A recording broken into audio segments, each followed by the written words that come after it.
સૌવાલા મિત્રોને મારા જય સિયારામ। હું દુષ્યંત પાઠક શ્રી હનુમાનજી દાદાની અસીમ કૃપાથી એક નવા વિડીયો સાથે આપની સેવામાં હાજર છું। તો વાલા મિત્રો, આજનો ઉપાય આ વિષયની અંદર તારીખ છે 19મી માર્ચ 2026 ને વાર છે ગુરુવાર।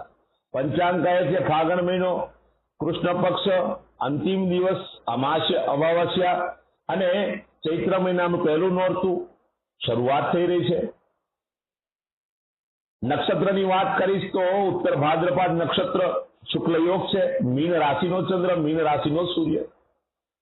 વાલા મિત્રો, અશુભ સમયની જો વાત કરીશ તો યમગંટ સવાર 6:33 થી 8:04 સુધી છે અને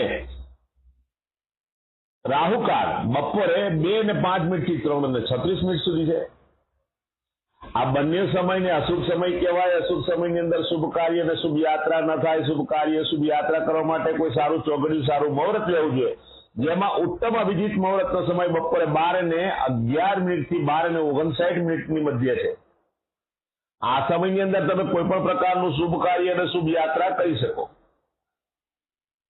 વાલા મિત્રો, હવે વાત કરીશું આપણે આજના ઉપાયની। તો આજના ઉપાયમાં વહેલી સવારે તમે સ્નાન કરવા બેસો ત્યારે નાવાના પાણીમાં 1 ચમચી હળદર નાખી દેવાની છે।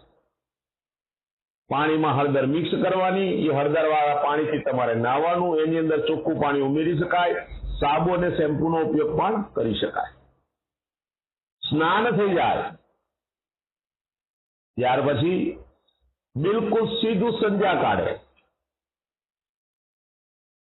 હનુમાન ચાલીસા કરતા પહેલા બીજું એક કામ નાયા પછી કરવાનું છે। હળદર વાળું તિલક કપાળની અંદર અને નાભી પર કરવાનું છે। આ કાર્ય થઈ જાય પછી સીધું સંધ્યા કાળે પશ્ચિમ દિશા તરફનું મુખ રાખવાનું, શ્રી હનુમાનજી દાદાનું ધ્યાન કરવાનું, એક હનુમાન ચાલીસા, કાગભૂષણની રામાયણનો પાઠ દાદાને અર્પણ કરવાનો। રાત્રે સૂતા પહેલા પોતાની જ પથારીમાં બેસવાનું, પલાઠી વાળવાની। ઓમ કૃષ્ણાય વાસુદેવાય હરે પરમાત્મને પણ ક્લેશનાશાય ગોવિંદાય નમઃ યથાશક્તિ આ મંત્રનો જપ કરવાનો। વાલા મિત્રો, આ હતો આજનો ઉપાય। જે મારા વાલા મિત્રનો જન્મદિવસ 19મી માર્ચ 2026 ગુરુવારના દિવસે છે, તેવા બધા જ વાલા મિત્રોને સૌપ્રથમ તો જન્મ દિવસની શુભકામના। શ્રી હનુમાનજી દાદા એમની મનોકામના પૂર્ણ કરે, બલ બુદ્ધિને વિદ્યા આપે, સાથે સાથે એમનું રક્ષણ કરે। ઉપાયના ભાગ રૂપે મેં કહ્યું તે પ્રમાણે સ્નાન કરવાનું અને મેં કહ્યું તે પ્રમાણે હળદર વાળું તિલક કપાળમાં અને નાભી પર કરવાનું।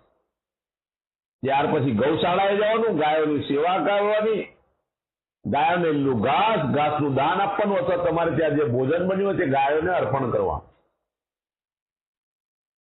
ત્યાર પછી સૂર્યાસ્ત થાય, સમજી લેજો, સૂર્યાસ્ત થાય પછી સંધ્યા કાળે ચણાના લોટમાં બનેલું ફરસાણ નાના નાના બાળકોને વેચવાનું। બસ આટલો જ ઉપાય કરી લો, ભગવાનની કૃપાથી આખું વર્ષ આનંદ સહિત પસાર થશે।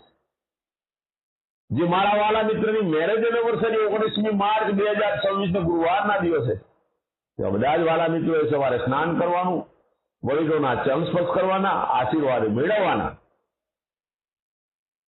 ત્યાર પછી ગૌશાળાએ જવાનું, ગાયોને લીલું ઘાસનું દાન આપવાનું, ગાયોની સેવા કરવાની, અથવા તમારે ત્યાં જે ભોજન બન્યું હોય તે ભોજન ગાયોને અર્પણ કરો। ત્યાર પછી કોઈ પણ જરૂરિયાતમંદ વ્યક્તિને અનાથાશ્રમમાં, વૃદ્ધાશ્રમમાં, દેવ મંદિર અથવા બ્રાહ્મણને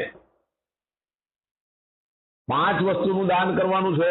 ચોખા, ચણાની દાળ, લીલા મગ, ખાંડ અને ગોળ, અને તેલ પણ આપશો તો ઉત્તમ પરિણામ પ્રાપ્ત થશે। બસ આ દાન કરી લો, પતિ અને પત્નીનું આખું વર્ષ આનંદ સહિત પસાર થશે। મારા મિત્રો, બધા જ મારા વિડીયો યુટ્યુબ પર હોય છે। મારી યુટ્યુબની ચેનલનું નામ છે દુષ્યંત પાઠક।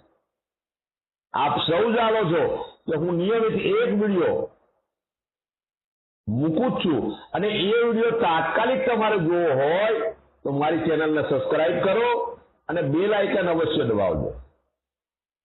જો તમે બેલ આઇકન દબાવેલું છે તો તરત જ તમારા મોબાઈલ પર નોટિફિકેશન આવશે અને તમે મારો વિડીયો તરત જ જોઈ શકશો। મારું ઇન્સ્ટાગ્રામનું પેજ, મારું ફેસબુકનું પેજ એનું નામ પણ દુષ્યંત પાઠક છે. મારા પેજને ફોલો કરો, લાઈક કરજો અને પ્રાર્થના કરું છું કે મારા બધા જ વિડીયો તમે શેર કરજો. વાલા મિત્રો, હું જે ઉપાય બતાવી રહ્યો છું એ નિયમિત ઉપાય તમે કરશો તો તમારા ગ્રહો બેલેન્સ થશે અને તમારા જીવનમાંથી દુઃખ, પીડા, ચિંતા, ટેન્શન અને સંઘર્ષ ઓછો થશે. 24 કે 48 કલાકમાં પરિણામ નહીં મળે. નવા વિડીયોમાં ફરીથી મળીશું. આપ સૌને મારા જય સિયારામ, હર હર મહાદેવ, જય માતાજી.